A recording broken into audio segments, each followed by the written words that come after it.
Au sommaire de cette édition, la signature d'un partenariat de vente de logements à Conakry. Plusieurs Guinéens de l'étranger veulent acquérir des appartements à la cité Plaza Diamond. Le bout du tunnel est proche dans la lutte contre Ebola. Le centre de transit de Yimbaya est fermé faute de patients. Il avait été ouvert en 2014 grâce à la coopération française. On connaît désormais le nom du président de la Fédération guinéenne de football. Super V est réélu pour un autre mandat. Cérémonie présidée par la ministre Domani Doré. Voilà pour les titres. Bonsoir, on ouvre cette édition avec une cérémonie de décoration. Le conseiller économique de l'ambassade de Chine est distingué pour son implication personnelle dans le développement de la Guinée. Il a été décoré par le président Alpha Condé, une cérémonie qui rappelle la grande aventure en cours entre la Chine et la Guinée. Ibrahim Keita. Président de la République, grand maître des ordres nationaux de Guinée, et en vertu des pouvoirs qui nous sont conférés, j'ai l'honneur de vous nommer au grade de chevalier de l'ordre national du mérite.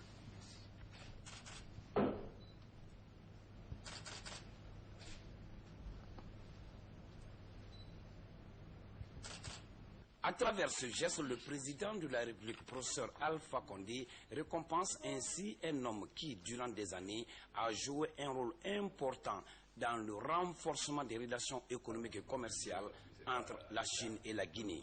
Gaoul Tchefing, conseiller économique et commercial près de l'ambassade de la République populaire de Chine en Guinée, s'est distingué dans le cadre du renforcement des liens économiques entre les deux pays. Cet autre acte du président de la République, professeur Alpha Condé, atteste sa volonté de faire de la coopération sino-guinéenne un exemple à suivre.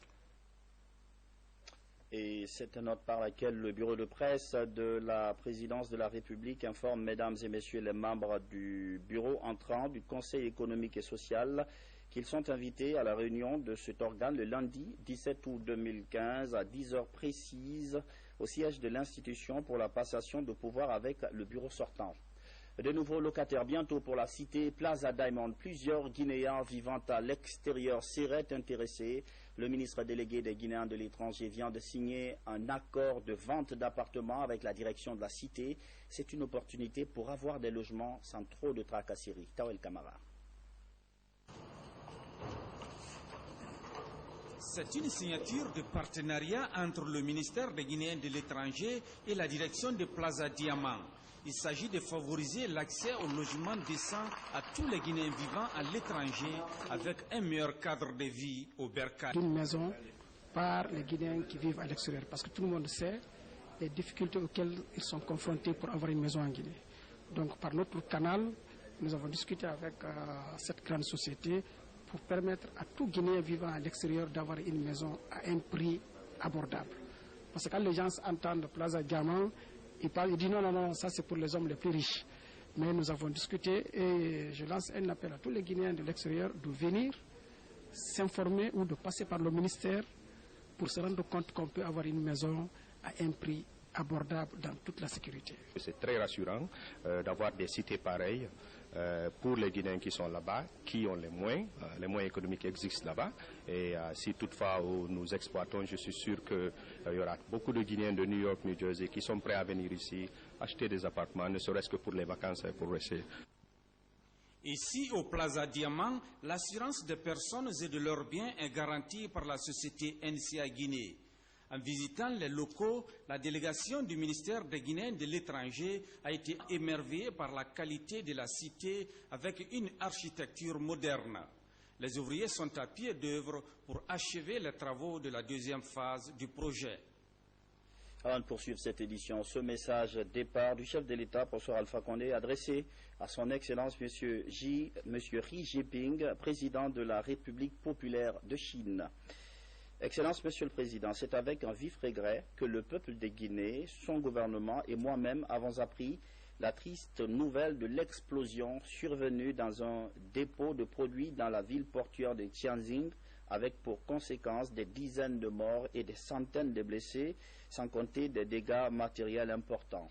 En cette douloureuse circonstance, je voudrais, au nom du peuple et du gouvernement guinéen, ainsi qu'à mon nom propre, vous adressez personnellement au peuple ami chinois et particulièrement aux familles des victimes mes condoléances les plus attristées. Tout en vous exprimant ma profonde compassion, je vous prie d'agréer, Excellence Monsieur le Président, l'assurance de ma haute considération. Conakry, le 14 août 2015, professeur Alpha Condé, Président de la République, chef de l'État. Comment redynamiser le secteur du commerce guinéen? Des acteurs sortent d'une formation, ils ont appris de nouvelles techniques de négociation et des connaissances sur le fonctionnement même de l'Organisation mondiale du commerce. Falilou Diallo. Après l'équipement en outils informatiques du centre de référence de l'Organisation mondiale du commerce à Conakry, l'heure est à la formation des acteurs du commerce sur les négociations commerciales post-Bali et les travaux en cours de l'OMC. La Guinée pourra être mieux informée vraiment sur tout ce qui concerne l'OMC, donc les règles du système commercial multilatéral, les accords de l'OMC et également tous les flux commerciaux internationaux, les échanges commerciaux internationaux, tous les outils nécessaires pour pouvoir mieux exporter et importer. La formation des fonctionnaires en charge de la politique commerciale est un atout pour le gouvernement guinéen lors des différentes négociations avec les partenaires au développement. C'est très important que nos cadres aient un certain niveau de compétences pour pouvoir bien négocier au profit de notre pays dans les débats internationaux ou bien même au sein de ces institutions internationales. Donc l'atelier vient à point nommé avec des experts venus de Genève pour partager leurs compétences avec les cadres guinéens. Pendant une journée, tous les contours liés au système commercial multilatéral ont été débattus. De complexes industriels rappelés à l'ordre, le chef du département de tutelle tient au respect strict des règles de conformité des produits. Le ministre veut certes une relance rapide du secteur guinéen de l'industrie, mais insiste auprès des patrons sur les mesures à respecter. Karim Kamara. La présence des unités industrielles privées comme celle-ci favorise la création d'emplois. Mais toujours faut-il qu'elles s'installent en conformité avec la loi. C'est ce qui motive cette visite du ministre de l'Industrie sur les sites de l'usine Topaz Multi-Industrie et de la Guinéenne de l'Industrie pour les tôles. S'enquérir d'abord des conditions de travail des citoyens guinéens qui travaillent dans ces entreprises. Je suis satisfait des propos qui me sont transmis officiellement par le personnel, qui lui-même est satisfait. Donc je pense que je ne peux pas être plus royaliste que le roi. Si le personnel est satisfait de l'environnement de travail qui lui est créé et des conditions de travail, et que le ministre et toute l'équipe qui l'accompagne, les responsables, les chefs de département, les directeurs nationaux, jugent avec moi que les installations sont conformes aux règles de sécurité, aux règles d'hygiène, aux règles de fonctionnement requises pour ce type d'unité industrielle, je ne peux être que satisfait. Pour une question de transparence, les relations doivent être affinées entre le département de l'industrie et le secteur privé. L'occasion d'ailleurs pour le ministre de marteler que ces unités industrielles seront assujetties à des contrôles périodiques par rapport à la qualité de leurs produits. Aujourd'hui, nous sommes dans une nouvelle dynamique, celle de clarifier d'abord les obligations des uns et des autres, les exigences de la réglementation par rapport à la pratique de telle ou telle activité industrielle, pour que ceux qui sont dans le secteur des tôles ou du ciment ou de la peinture sachent quelles sont les normes. Les normes guinéennes, il est vrai que nous nous affilions tous aux normes françaises, mais des normes guinéennes qui sont homologuées par les textes guinéens pour que les industries soient conformes ou se conforment à ces normes et que les outils de contrôle puissent être mis en évidence pour qu'ils puissent aussi être suivis dans l'exécution et la qualité des produits qu'ils offrent aux Guinéens. Enfin, au-delà de la promotion du secteur privé, des mécanismes de partenariat public-privé sont en train d'être envisagés, affirme le ministre. Juste vous dire avant de poursuivre que les résultats du brevet d'études du premier cycle sont prêts. Ils pourraient être rendus publics dans les prochaines heures, mais les résultats sont encore faibles. Seulement 35,75% de réussite, une vraie catastrophe sur plus de 96 000 candidats. Justice, la lutte contre la criminalité. Les officiers de police judiciaire de 3 préfectures viennent de recevoir leur habilitation. Il s'agit des OPJ de Mamou, d'Alaba et Pita. La lutte contre les coupeurs de route, c'est un exemple, va désormais se faire conformément au code pénal. Kerno Younoussaba. La lutte contre l'insécurité, une préoccupation des autorités judiciaires. À Mamou, la délégation de la Cour d'appel de Conakry, conduite par son procureur général, échange avec les officiers de police judiciaire. La démarche vise à garantir la quiétude avec à la clé la traque des coupeurs de route. À travers ces actes d'habilitation, le parquet général veut encourager les officiers de police judiciaire de la région à travailler dans la légalité. La lutte contre la criminalité doit être le cheval de bataille de toute la chaîne pénale. Aujourd'hui, notre présence à Mamou, c'est de mieux outiller les officiers de police judiciaire afin de permettre dans la légalité poursuivre les auteurs de ces crimes-là. Pour être officier de police judiciaire, qu'est-ce qu'il faut? Il faut donc être habilité par monsieur le procureur général.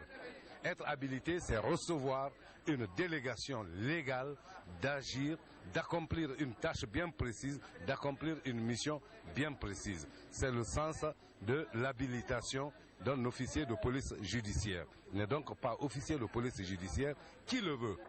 La remise de ces actes était naquis pour une justice qui se veut respectueuse des droits de l'homme. Les bénéficiaires mesurent la portée des actes d'habilitation dans la procédure pénale. Comme on a si bien dit, la police judiciaire, c'est de recenser les infractions à la loi pénale, d'arrêter les auteurs, de rassembler les preuves et libérer les auteurs aux tribunaux chargés de les punir.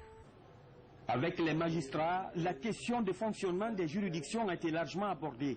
Alors qu'à la maison centrale de Mamou, le nouveau régisseur a pris fonction. L'administration pénitentiaire ambitionne une gestion efficiente des lieux de détention.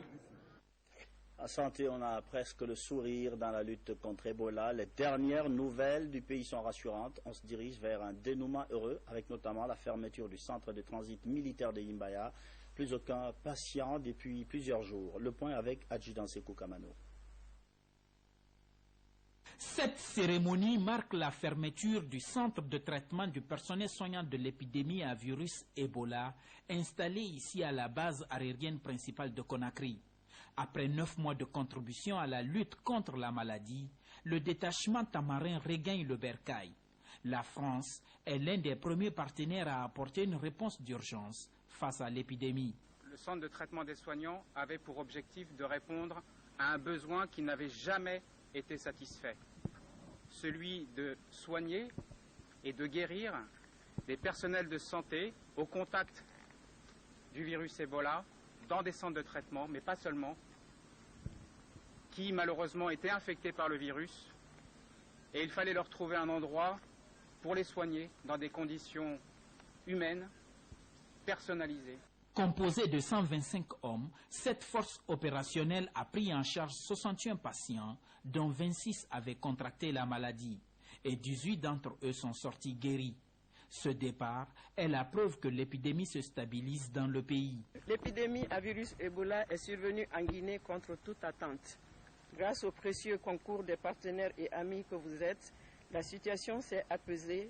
Nous en gardons une profonde gratitude. Cette cérémonie marque la fin d'un long processus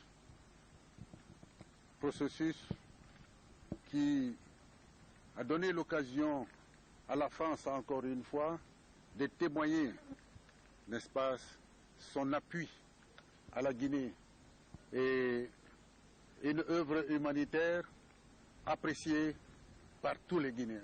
Avec 1221 malades guéris sur 3329 cas confirmés, l'espoir est permis de vaincre définitivement la maladie dans un bref délai.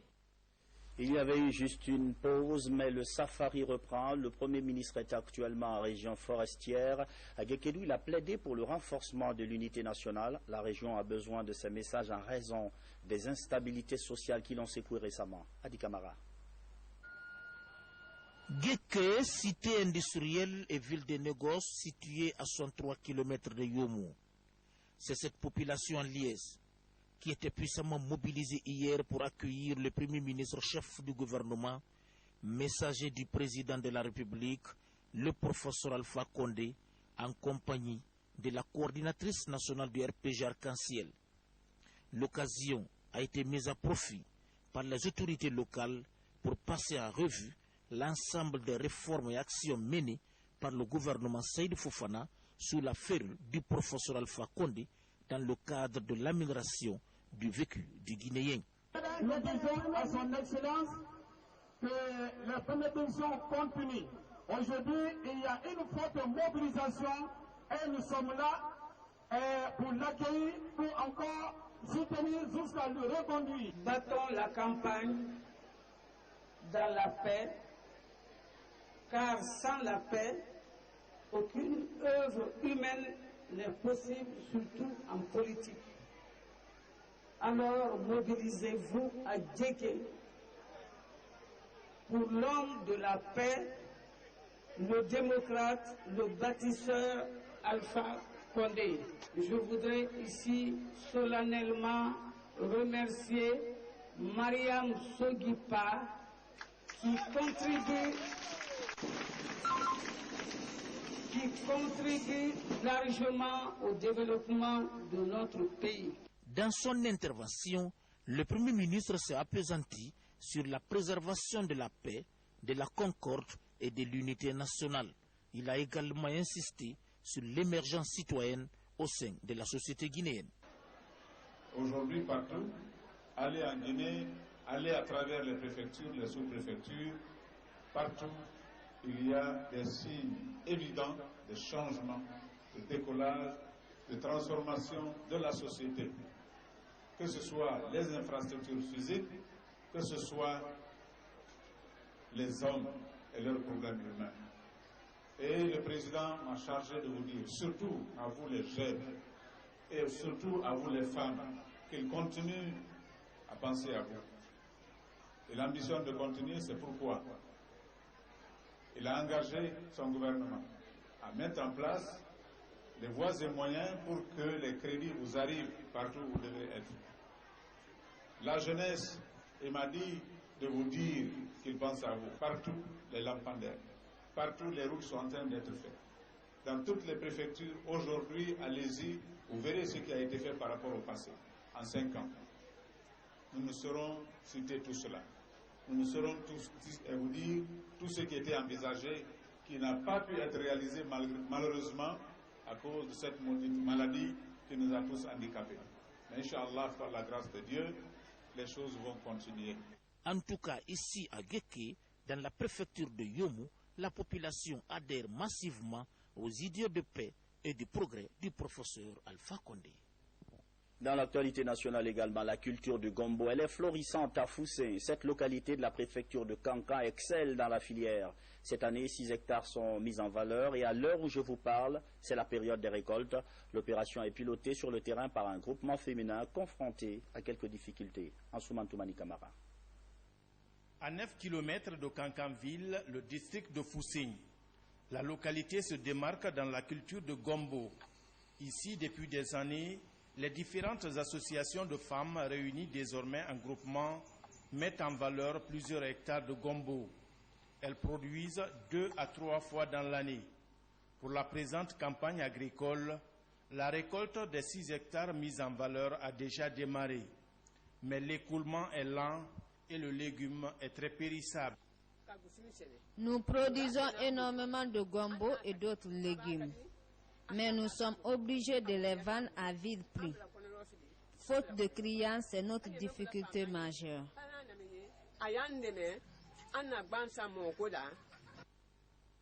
Déterminé à approvisionner le marché local et celui du Mali voisin, le groupement féminin de production de gombo de Foussé a du mal à atteindre son objectif à cause de plusieurs facteurs.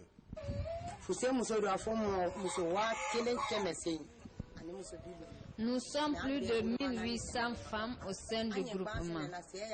Nos champs sont chaque fois menacés par des insectes nuisibles. Il nous manque d'intrants. Les Maliens, eux, viennent acheter les tiges de gombo. On ne sait pas pour quelle fin.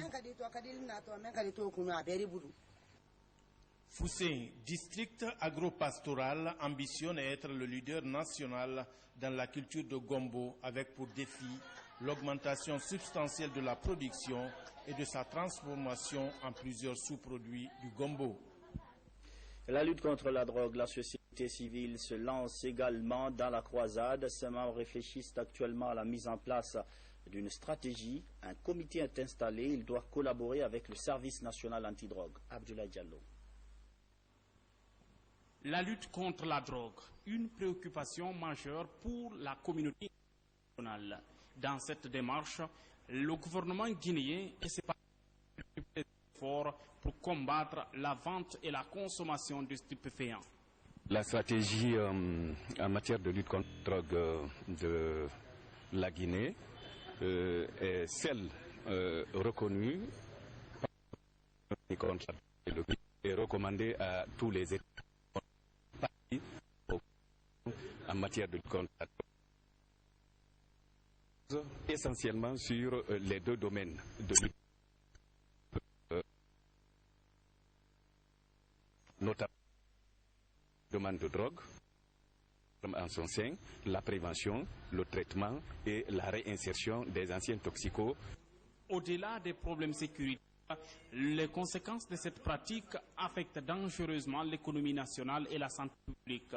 C'est pourquoi, à l'issue de la dernière rencontre sur la lutte contre la drogue tenue à Accra, la société civile ont été interpellées à jouer leur rôle dans cette bataille, d'où la tenue de cette journée de réflexion. Nous voulons véritablement que la société civile puisse prendre une part active dans non seulement les des politiques de lutte, la réflexion sur la prévention au niveau de ce fléau, mais aussi la prise en charge des usagers de drogue. La lutte contre cette pratique néfaste est une priorité nationale ainsi que pour les acteurs de la vie sociopolitique, même si les pays africains sont considérés comme des zones de transit. La gestion des finances publiques au cœur d'une conférence débat. Comment l'argent du contribuable guinéen est-il géré? Les étudiants de l'université de Simbayagar ont désormais une petite idée sur le processus. Ceux de la filière finance, notamment, espèrent plus tard, quand ils seront dans le système, faire bon usage de toutes ces connaissances. Mamadi Gassaba. La Guinée a connu de nombreuses mutations dans la gestion des ressources internes et externes. Pour mieux appréhender ces réalités, les étudiants en droit de l'université de Simbayagar ont organisé cette conférence débat. Et la croissance économique était de 3,9% en 2012 et de 2,9% en 2013. L'inflation a baissé considérablement à partir de 20% en 2010, descend à 9% en 2014. C'est des efforts extrêmement à saluer pour le gouvernement. Donc il fallait expliquer ça aux jeunes et leur dire, malgré ces efforts qui ont été déployés par le gouvernement, et des réformes sont encore possibles. Voilà, et ces réformes-là qui devraient être entamées, c'est ce qu'on a exposé, notamment sur l'installation de la Cour des comptes, son rôle, ce qu'elle doit faire par exemple sur la qualification des comptes de comptables publics, sur l'audit externe, on a expliqué par exemple sur le rôle des contrôleurs, des inspecteurs des finances. De 2010 en 2015, l'État guinéen a opté pour une nouvelle méthode de gestion des données basée sur l'unicité des caisses. Toute chose qui a contribué favorablement à contrôler la rentrée et la sortie de l'argent public au trésor. Ça m'a permis non seulement de comprendre qu'est-ce qui ne va pas, qu'est-ce qui fait que les finances publiques guinéennes sont pas fortes et quelles sont les solutions pour éradiquer ces phénomènes qui freinent ainsi ce pays. Selon le conférencier, la nécessité d'appartenir à une zone monétaire s'avère indispensable pour une meilleure intégration des finances publiques et une mutualisation des politiques économiques et monétaires. Sport, ce matin, la Fédération guinéenne de football a tenu son congrès électif. La cérémonie, vous voyez ça à l'instant, a été présidée par la ministre des Sports, Domadi Doré. Et sans grande surprise, c'est le candidat sortant, Salifou Kamara Super V, qui a été reconduit à la présidence de la FEGIFOOT. Ce sont là les images. Et je vous invite à présent à les écouter tous les deux, le candidat heureux, c'est-à-dire Salifou Kamara Super V, et son challenger, le candidat malheureux. Suivez. La solidarité a fait ses preuves et doit continuer à exister. Guinée est au-dessus de tout le monde. C'est ça, c'est pas la personne de Salifou Kamara qu'il faut viser ici, mais c'est la jeunesse guinéenne. Donc je suis disposé pour cette jeunesse-là. Et c'est la fin de cette édition d'information. Merci de votre fidélité à la télévision guinéenne. Bonsoir.